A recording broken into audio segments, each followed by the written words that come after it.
Es un elemento navideño que ya se ha convertido en algo tan clásico como la propia iluminación de las fiestas. Igual que las golondrinas vuelven con el buen tiempo, con la Navidad, la Feria de Artesanías vuelve al coso taurino de la capital navarra y con ella discos convertidos en relojes, figuras, los dulces y salados o los instrumentos musicales, por ejemplo.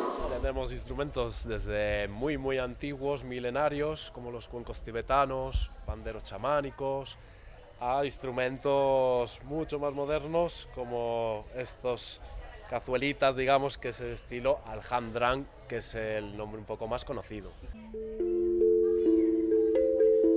Hay quienes vienen con un objetivo claro y hay los que se dan una vuelta y si cae algo, pues bienvenido sea.